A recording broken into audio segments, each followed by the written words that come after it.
Hi, I'm Daniel Andrews, owner and creator of AndrewsFootball.com. Welcome to my 2020 mock draft. The last four teams, 29 through 32, are on the clock here. Now, if you're new to this channel, let me ask you one question. Do you like football? Because if so, you're in the right place, because this is all we do here. Football 365, 366 this year because it's a leap year. So if you haven't done it already, there's a button right around here. See it? Bam! Hit that button. Become one of the greatest people on planet Earth. Now, I'm going to start off this mock draft admitting a mistake. Okay, 29's Tennessee. And here's the thing. Tennessee, I think, is in win now mode. All right, you knock off the Patriots, you knock off the Ravens and in the playoffs, and then you go to Arrowhead, you lose to Kansas City, who wins the Super Bowl. Your team, as far as I'm concerned, actually looks better this year than it does in 2019. You re-sign Tannehill, you franchise Henry, the defense is young. Everything about Tennessee looks better, and you can make an argument that Kansas City looks worse. They've already had some free agency defections, and they have some holes that they got to fill. So if you're the Tennessee Titans, you got to be thinking, it's our time. It's us. We can be the team of the 20s. We can be the new dynasty of the NFL. I think you're really believing that, except for one spot, and that's right tackle. Now, if Tennessee addresses this in free agency, I actually think that they could go best player available here or draft a secondary player. Diggs is an interesting player because he could play corner or safety. You can kind of get creative with him. Delpit's an option here who would be available at 29 in this mock draft, and I think would just be a guy that has Pro Bowl potential. That's why you draft him here. Bryce Hall out of Virginia is a player I am super high on. It might be kind of a reach to take him here at 29, but I think it's a possibility because of the upside he presents. And I'm not saying that Tennessee has some holes in their secondary, but they did have some injuries, and these are all players that have massive upside.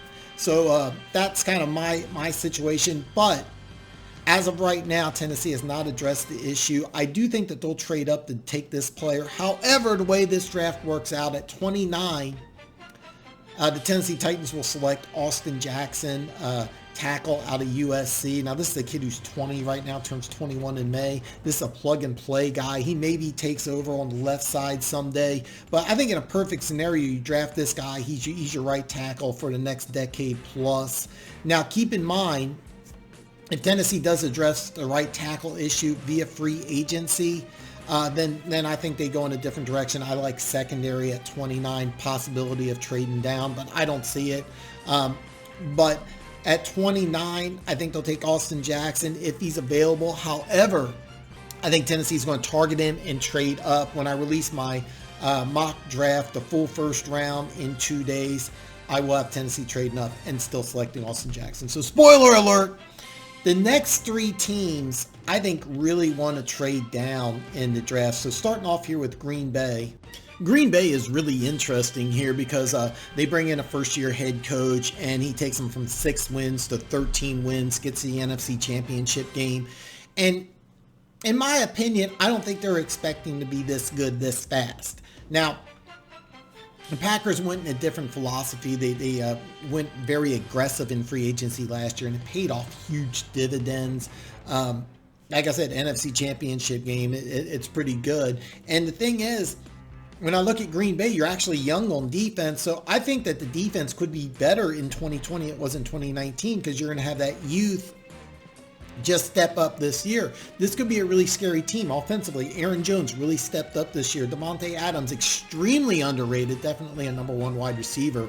So when I look at Green Bay, there's really 2 positions that I'm thinking you really need to address in the draft. And I think it's wide receiver and tight end. Now, tight end doesn't make a lot of sense at 30. All right. You can get one in the 2nd or 3rd round and groom them because you re-sign Mercedes Lewis. And you can get a guy in the 2nd or 3rd round who can help you this year. All right. Wide receiver at 30 makes a ton of sense. A few names I'm going to throw out here. Denzel Mims out of Baylor, Brandon Ayuk out of Arizona State, and Justin Jefferson out of LSU. I originally had Laviska Shenault out of Colorado mocked here, but out of these guys, it's kind of a pick your flavor type. Jalen Rager out of TCU is another guy. So you could go wide receiver here, and it's your pick of the litter. However, Packers fans, you are going to hate this, but I have a big surprise here at 30. With the 30th pick in the 2020 NFL Draft, I have the Green Bay Packers selecting Jacob Eason, quarterback out of Washington. Now, hear me out. Hear me out. Rodgers finished his second year in a 4-year deal. He'll be 37 in December. If you're not familiar with Jacob Eason's story, he's number one quarterback coming out of high school. I think maybe the number one player overall. Went from Seattle to Georgia. You couldn't get further away from home than Georgia. And there's rumors that he hung out a little too much, was enjoying being the big man on campus as a freshman. Remember, same thing you heard about Dan Marino. When he got hurt, they went with Jake Fromm. And then, when he got healthy, they decided, hey, look, we can go with Fromm as a freshman. He'll be around for at least another 2 years, where Eason was a sophomore, definitely going pro the following year. And the team didn't skip a beat under Fromm, so they went with Fromm. Eason transferred back home to Washington. And the plan, I think, now keep in mind, I did not talk to Jacob Eason. I don't know his story, but originally it sounded like after this year, they were going to build a team around him. He was going to be a Heisman candidate, go top 10 in 2021. However, Washington parted ways with their head coach, or he retired, or different. I've heard different scenarios, but bottom line, the expectations of this year were very high. They weren't met.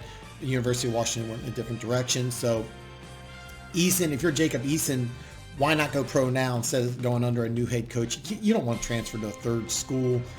So go pro now. Worst case scenario, you're going to be a third round pick. Bottom line, you're a third round pick. With as much arm talent as he has, he's not going to last past the third round. Probably most teams have him ranked around the second round. At the bottom of the first, Green Bay gets a guy who would be top 10 next year. All right, if he stayed at Washington, he would be a Heisman candidate. He would come out in 2021, be a top 10 quarterback. So you get a guy who's a top 10 quarterback next year, have him sit for 3 years, because you draft him in the first round, you get him for 5. Worst case scenario, he sits for 3.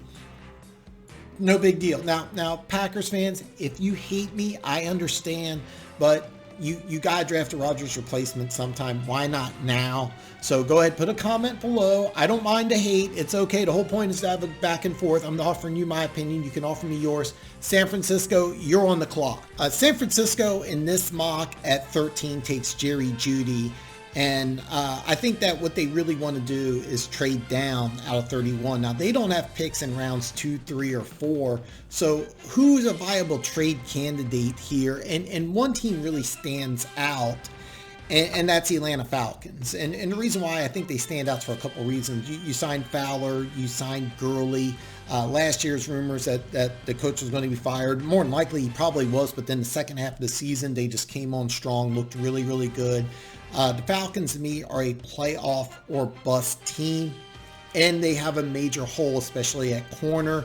That's something that Kansas City could also look at in the draft, especially at 32. So here's what I think happens. I think Atlanta gives up 47 and 78, their second and their third round pick, and San Francisco will give up the 31st and their first fifth round pick. They have 2 in the 5th.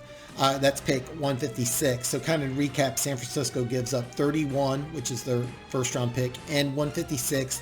They have 2 in the 5th round, so the second 5th round pick for 47 and 48. And at 31, I have Atlanta taking A.J. Terrell, cornerback out of Clemson. This is a plug-and-play guy here. Now, in my opinion, I think Atlanta just takes their highest-rated corner. And in my opinion, that's A.J. Terrell. I've seen also several mock drafts with him going to Kansas City at 32. So you're Atlanta. You leapfrog Kansas City.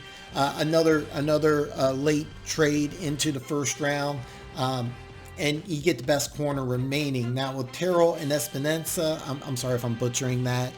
You have huge upgrades on your defense. Now, I know with Fowler signing and Bailey restructuring his contract, I'm kind of rethinking Espinosa, but I just love this player, and I could see Atlanta wanting to go with size instead of athletes on the outside. Remember, they got rid of Beasley. That didn't really work out. Takk McKinley's been a bust. So even though you signed Fowler, why not get some guy with size on the opposite side who's productive? That's why I like Espinosa at 16. Kind of recap here with Terrell at 31. Massive upgrade here for the Atlanta Falcons, a team that I think absolutely has to make the playoffs this year.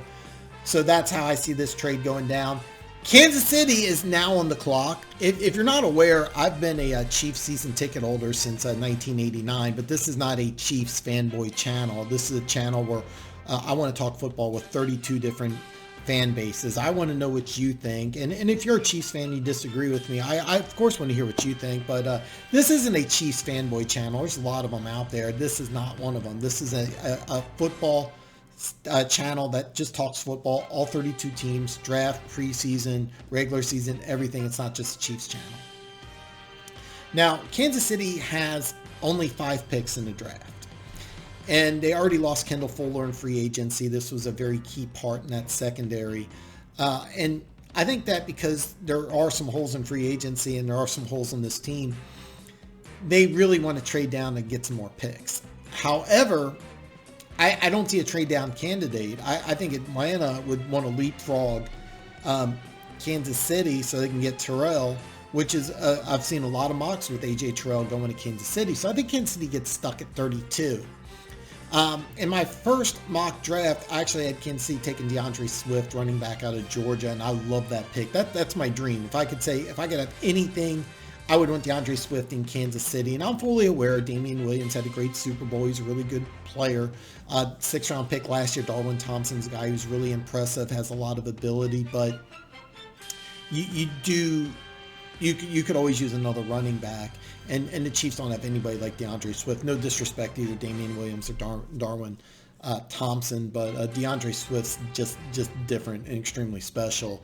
But I don't see him getting past Baltimore, and it's a better fit. Corner's a definite need in this draft, but I think if you're stuck at 32, you have to take best player available, and the best player available is they're receivers, and it's really just a question of which receiver do you want. Now Sammy Watkins, as I'm making this video, is still Kansas City Chief, so I'm making this video thinking that Sammy Watkins is going to stay in Kansas City.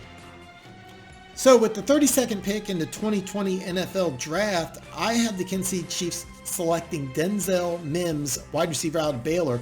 Now this is with Watkins, because Watkins' contract ends in 2021. There's been talk about restructuring. They may have to let him go. With or without Watkins, I think Mims is the pick here. And here's the thing, the upside is immense, all right? Because whether you replace Watkins in 2020 or 2021, you get a big wide receiver with speed. This allows Tyreek Hill and Miracle Hardman to go and focus in the slot, keep them inside, use them on jet sweeps, use them, because both these guys were former running backs turned wide receiver, get a big body. It's really rare that you get somebody who's 6'3", 205, runs a sub 4.4, great hands, available at pick 32, but that's what you get here in Mims. And this is a guy who may not have a huge impact this year. This is a guy who I think will have a huge impact down the line. Remember, you got to give Mahomes a lot of money, give him young weapons that he can work with. This is a guy, definitely not a plug-and-play guy. I think there could be some Chiefs fans that may look at him as a bust year one, because if you keep Watkins, he's not going to play that much. But if Watkins is gone, he may have to play a little more. But the upside on Mims is immense, and that's kind of why I like him here. But these are my picks. I want to know what you think. What do you think Tennessee, Green Bay, San Francisco, maybe Atlanta in a trade like I said, and Kansas City do with their first round draft picks? Again, this is my video. What do you think? Leave a comment below. Now tomorrow I'm doing a video for the teams that didn't pick in the first round. Indianapolis, Houston, Chicago, Pittsburgh, the Rams. They're on the clock. Don't forget to give me a thumbs up, leave a comment below, share with your friends. I'll see you tomorrow.